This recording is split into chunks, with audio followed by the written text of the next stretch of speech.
Hi, this is Scott Garibay, and today we're going to talk about Dungeons & Dragons, and we're going to talk about modeling real-world cultural events in Dungeons & Dragons correctly, all right? In the path that is correct, in my humble opinion. All right, let's move forward. All right, so what is the biggest cultural question of today? Right now, in the beginning of 2022, the biggest cultural question that is being asked, sorry, this is American specific, in America is, can a country invade another country and keep the land, right? So America has we remember what happened in 2014, and by multiple news sources, a lot of people are like, hey, Russia invaded Crimea in 2014 and took the land, right? Like, and we kind of thought this was over in modern life, and that international countries are, actually recognized countries are not allowed to invade other countries and just take their land. It's not allowed anymore, right? Like, we have kind of a global understanding that we're human beings and we treat each other in a civil manner, even if we are across different international lines in different countries, right?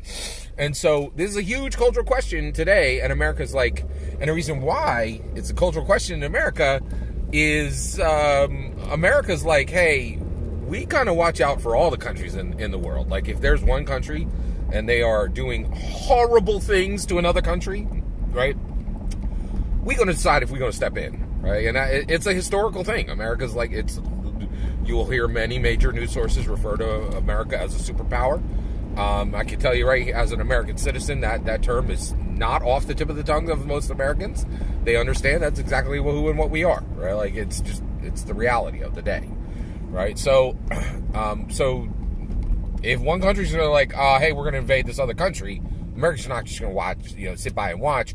Well, without a conversation, there is gonna be a conversation. There's a conversation like, hey, do we let that happen? Because we have the power to stop it, right? Like, so that conversation is gonna happen, right? Now, the biggest cultural question happening today is Russia, Ukraine. The BBC and the United States of America have major news sources, hundreds of them, openly talking about, saying, hey, is Russia going to invade Ukraine, right? And this question is asked constantly, right? In American press and in UK press, right? All just like every single day, right? New York Times. I listen to ABC News. I wish I could listen to the New York Times Audio Digest. That product does no longer exist. If it does, and I'm wrong, please tell me, because I will pay almost any price to get it. You can't buy it. You can't even buy it right now, right? So basically, this is the biggest cultural question of the day. Okay, so let's talk about Dungeons and Dragons and cultural questions, right? It is my humble opinion that every single edition of Dungeons & Dragons, 1E, 2E, 3E, 4E, 5E, has challenged every single dungeon master to model their fantasy world specifically to match the modern world and answer the most relevant, pressing questions of the day, all right? Now, first of all, 5E, how do they do that? I'm not even going to answer the question. It's on every page, right? Just open up any 5E book and you will see the most recent, the most prominent American cultural questions and addressed immediately in every 5E book, right? Where did it show up in Dungeons & Dragons? Well, it showed up at the very gate. It showed up first it showed up right away, right? It showed up in 1E.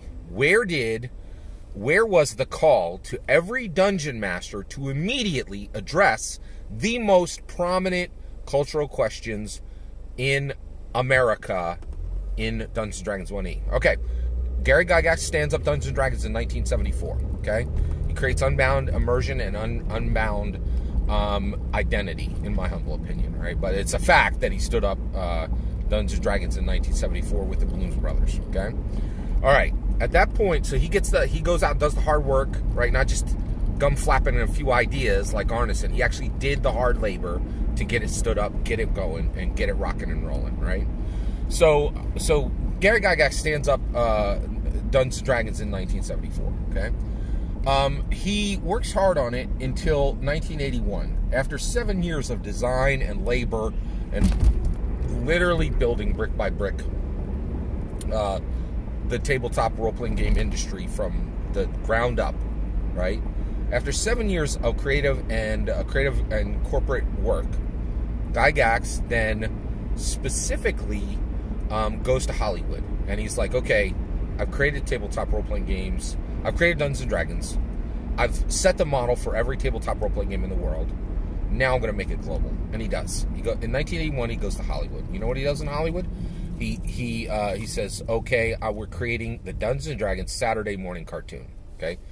And he says, he goes with Hollywood, says, okay, not his words, his actions. He's like, gender diversity, racial diversity, number one, we do it now. Right? And he does. So you got Bobby and Hank and Aaron and Sheila and Diana, and that team is gender diverse and it is racially diverse.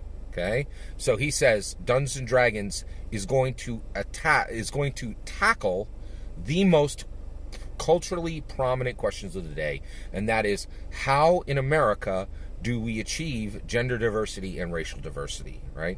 And Gary Gygax's answer, in my humble opinion, was we put them all in one team and we have them work seamlessly, and they are friends, right? And a powerful adventuring group is women and men, and a powerful adventuring group is white people and black people. Gary Gygax establishes Dungeons & Dragons 1E and says, Dungeons & Dragons, with his actions, says Dungeons & Dragons is about gender diversity and cultural diversity and racial diversity. In 1981, he declares this. They created, it comes out in 1983. 1983 to 1986, he says, with every single episode of Dungeons & Dragons, he says, Dungeons & Dragons stands for culture, is tackling the question of today. Can we have gender diversity and racial diversity in America? The answer is yes, right? And get this, he doesn't do it with Dungeons & Dragons characters. He literally does it. He literally does it with American kids, right? Like, those aren't D&D player characters.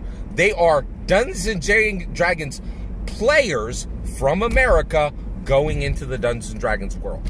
Just so you can, be sure you understand. When it comes to Gary Gygax, he was incredibly progressive, right?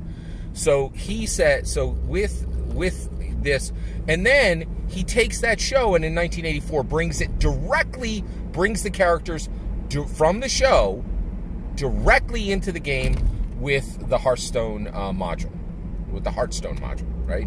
Which brings in the literal characters from the Saturday morning cartoon, puts them directly into the Dungeons & Dragons game through a module attaching them directly to the rules. Dungeons & Dragons has always declared, you will tackle cultural questions with Dungeons & Dragons from 1E, and it has only ramped up from there until we arrive, and so it's only ramped up until we arrive at today, right? Where 5th edition is constantly answering very, very temporally proximal questions of culture, of American culture, right in the game, right? With every single book, virtually with every single page, right? So the other thing is, the last thing Gary Gygax does to say, we will tackle, right, cultural questions of America, like it's in Dungeons & Dragons directly. The last thing he did was, with his actions, not with his words, with his actions, he shouted to the sky, the future is female. You know how he did it? He handpicked Lorraine Williams, and he made sure she became CEO. He said the future of TSR, the future of D&D, with his actions, is female leadership before any other TTRPG company does it.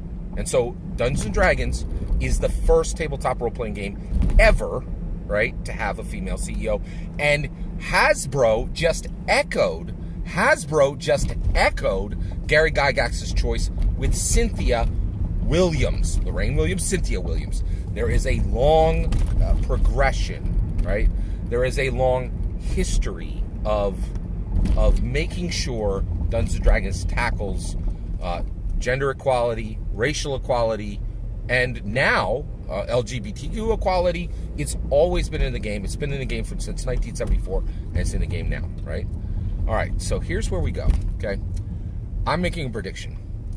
Russia will not invade Ukraine. I figured this out, right? Why not? Not because of America, not because of the UK, because of the mobile camera. It's always watching. And I think Putin figured this out. And I kept waiting. I was like, it looks like this is going to happen, right? It ain't going to happen. I'll tell you, and I'm going to tell you why. It isn't going to happen. And the reason it's not going to happen is because of the mobile camera, right? Russians invade Ukraine, right? You're going to have like somebody's home, somebody's church, somebody's place of work, troops, booting indoors, right? And like mechanical projectile weapons raised.